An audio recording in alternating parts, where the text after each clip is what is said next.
Welcome to Tech Intersect. I'm your host, Tanya Evans, and my life and work exist at the heart of law, business, and technology. Yeah, I've earned a few fancy titles and degrees over the years, but the bottom line is I'm a writer, speaker, teacher, and lifelong learner, and I'm really excited that you've joined me on this journey. So what is Tech Intersect? Well, it's authentic, empowering conversations with really interesting guests who demystify complex topics to prepare you for the future, because your future is now. And it exists where law, business, and tech intersect. Get ready to listen, learn, and leverage. Let's get started. Hey everybody, welcome to the 99th episode of Tech Intersect. Yes, the 9-9 on this day, January 18th, 2022. And the countdown is on for my 100th episode, which drops next week on Tuesday, January 25th. It is on, and I've planned an extraordinary hour of special content filled with engaging conversation with two amazing, trailblazing, dynamic women at the top of their game in their respective fields, Minda Harts and Laura Shin. Now, Minda was the very first guest to appear on my Little Show That Could way back in the day on January 1st, 2020. She is a best-selling, highly acclaimed and sought-after speaker and thought leader, frequently speaking on the topics of advancing women of color, leadership, diversity, and really focused on the future of work and entrepreneurship. She's the author of 3 books: The Memo, What Women of Color Need to Know to Secure a Seat at the Table; Right Within, How to Heal from Racial Trauma in the Workplace; and her forthcoming young adults book, You Are More Than Magic, the Black and Brown Girl's Guide to Finding Your Voice. So I'm really excited to share our conversation. And then Laura Shin, a renowned crypto journalist, podcaster, and author of The Cryptopians: Idealism, Greed, Lies, and the Making of the First Big Cryptocurrency Craze, which is set to be released on February 22nd, 2022. That's a lot of twos, and we actually talk about what that means on this episode. And although Bitcoin, which first launched in January of 2009, was the first cryptographically secured virtual currency to achieve dominance, Laura chose to focus on what happened next when Ethereum came onto the scene. And that platform enabled users to launch their own new coins and created a whole new crypto fever with everything from ICOs to NFTs and DeFi and beyond. Laura hasn't done a ton of interviews because she's usually on the host side of the mic, but she generously agreed to spend some time on Tech Intersect to share the lessons learned about where we've been, where we are, and where we are headed in crypto.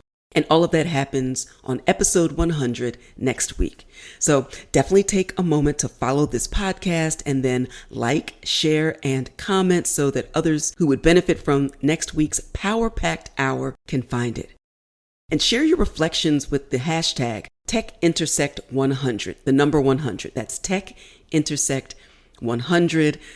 And also a reminder of the special opportunity I'm offering during this season of celebration, which I announced in the last episode. So if you're ready to claim your advantage and join a community of like-minded, crypto-curious, lifelong learners, join me in our ever-growing community in the AE Explore Live Club as a quarterly member for just $99. And use code PODVIP100, that's POD, VIP 100, and extend your subscription to the annual VIP membership rate. That's Pod VIP 100 to join me in celebrating 100 episodes of Tech Intersect.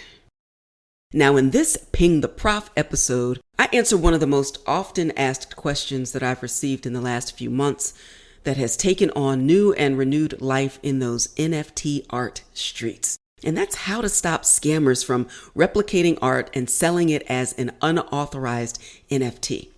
Now, some refer to this as plagiarism. It really has more to do with copyright infringement. So in this episode, I'll explain the difference and tell you what copyright is, how it's created, what it protects, and what to do about NFT art infringement, not only as an individual or perhaps as a group in a class, but the larger community. What are we going to do about this, y'all? So this is definitely the episode you've been waiting for. So it's time to listen, learn, and leverage. Let's get started.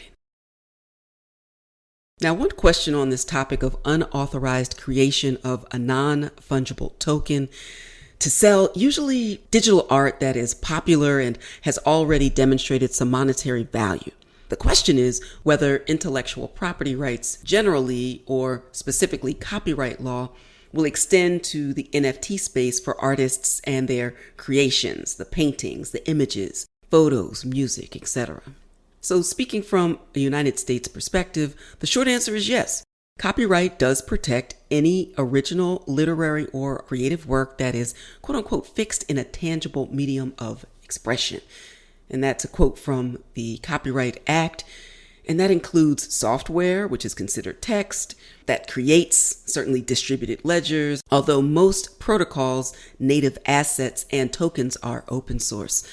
And the important distinction when you're talking about an infringing NFT, and this often gets lost in the discussion, it's the fact that a non-fungible token is itself an asset, and it's actually taxed in the United States as a capital asset, like a stock. There's a difference between the NFT itself as an asset and the fact that it's a digital representation of certain rights and some other asset.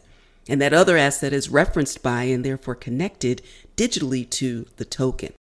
And in the case of creative or collectible assets, it could be art or music or film. Each of those assets, whether in digital or physical form, is protected by copyright from the moment they exist.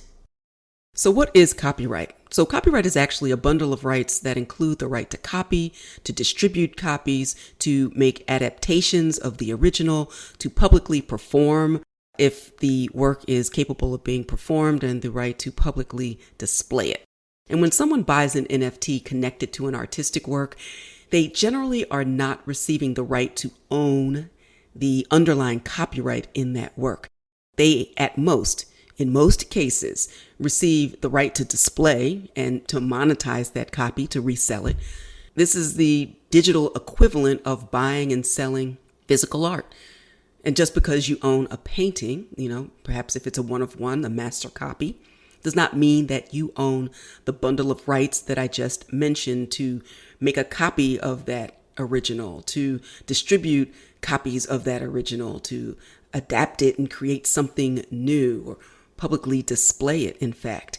In fact, the law requires that any assignment or exclusive license of a copyrighted work has to be in writing.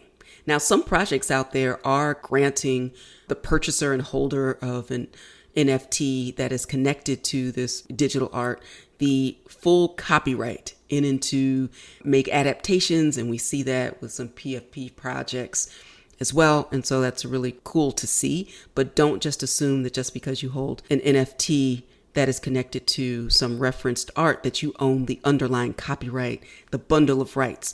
Usually at most you own the right to do certain limited things with that copy. Now, what's the role of minting platforms in this idea of rampant infringement, and what's the difference between infringement and plagiarism?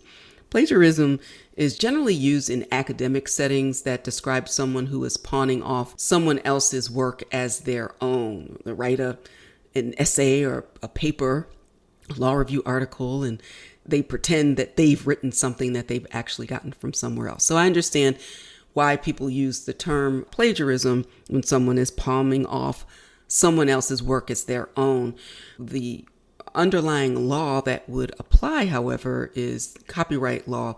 That, again, is the exclusive right of the creator of some original literary or artistic work to exploit the bundle of rights that I've mentioned. I've also talked about this in depth in previous episodes of Ping the Prof and with some other lawyers. So go back to previous episodes if you want to take a deeper dive. I also talk about this in the AE Explore Live Club and a lot of my on-demand online courses at advantageevans.com. Now, the role of minting platforms when they are hosting tokens that are connected to infringing works and therefore publicly displaying them for sale, and they're making a mint, no pun intended, on the sale of these infringing works. So online service providers, including NFT minting platforms and sale and resale platforms, could be liable for copyright infringement committed on their sites unless they follow the safe harbor provisions of the Digital Millennium Copyright Act, commonly referred to as the DMCA. Now, the DMCA is a part of the broader Copyright Act, and basically it protects OSPs, or online service providers, from secondary liability. So it's not that they are committing direct infringement, but supporting the infringement on their platform. They may be contributorily liable or liable for inducement or vicarious liability. We saw that when digital technology and the internet really started to boom in Web 2.0, and we had a lot of infringing digital works. That's before we even got to the advent of Web 3.0, where we are. In order to be protected against a secondary infringement claim, they must, upon notice, remove, that is, take down the allegedly infringing works. Now, the issue of removal presents really interesting complexities that did not exist before decentralized storage of files via IPFS, for example. And just because a minting platform no longer displays an infringing work, one, it doesn't mean that the money that was earned by the infringer can be recovered. And two, it doesn't mean that the infringing work won't be displayed in some form or fashion. That's the whole point of redundancy in a decentralized storage system. So that is very troublesome and problematic. I've spoken to a number of intellectual property lawyers working in this space on this topic, because obviously that's the point of the decentralized storage, and the token itself remains written to the information of the transaction and the balances remain written forever to the relevant blockchain. But the first step is to notify the minting platform of the infringing activity and to begin the notice and takedown process. The next is to register your copyright with the Copyright Office at copyright.gov. You can do that on your own, very inexpensively. You don't need a lawyer. You'll go through the steps at what we call ECO, which is Electronic Copyright Office. And all that information is at copyright.gov, not .com. Copyright.com is actually a legitimate site, but is not the government site connected to the Library of Congress. The third step, although this is where most people actually begin, is the community. Crypto Twitter, social media, Discord, all the platforms where there's a lot of community engagement that supports the rise of various NFT projects. Community is often the essential component to a successful project or for a successful creative building in the space. Because if there's no community support, then there's no demand and effectively no market value, which cuts infringers off at the financial kneecaps, right? And indeed, community is truly the lifeblood of the crypto ecosystem. I was sharing that with a reporter recently, and I think it's just so vitally important to understand the economics of it. But first, you have to get very serious and very clear about the legalities and the steps that you can take to protect yourself. Because if you ever need to sue someone in court for copyright infringement, and that's assuming that you can exercise jurisdiction and actually identify the person and bring them in, you can't sue anyone without first registering your copyright. The rights exist automatically. You don't have to do anything in terms of registration to create the rights. The rights are created, but in order to enforce and protect them, you have to first have a copyright registration in hand. So register your copyright at copyright.gov. Contact a lawyer who is specifically well-versed not only in copyright law, but also cryptographically secured protocols and assets. Notify the OSP to initiate notice and takedown. Definitely notify #crypto Twitter and all relevant community platforms about the infringing work. And if there's a pattern in practice impacting a class of similarly situated creatives, there's a lot of talk around OpenSea, for example, consider a class action lawsuit. It's a really interesting approach. I imagine that we'll see in the not too distant future, because the short answer is yes, a class can file a copyright infringement claim if a group of similarly situated copyright owners, in terms of the harm caused, believe that a specific platform is encouraging and profiting from a continued and persistent practice of infringement, then it's possible. And one such class action, not in the NFT space, but in the social media space, it's a class action led by 2 photographers, was filed in 2021 against Instagram for secondary liability of the embed tool that you can use on Instagram that allowed third-party publishers to embed IG posts onto their websites. It's a really interesting example of how an initial filing might proceed and why it might be an effective tool to get platforms in the NFT space to take notice and take some responsibility in providing the means and incentive to profit from infringing NFTs. So I'll be talking much more about this on the other side of the 100th episode. If you have a question, tag me on Twitter and also use #TechIntersect, and let's continue the conversation. And as a reminder, if you're ready to join a community of like-minded crypto-curious lifelong learners, join us in the AE Explore Live Club.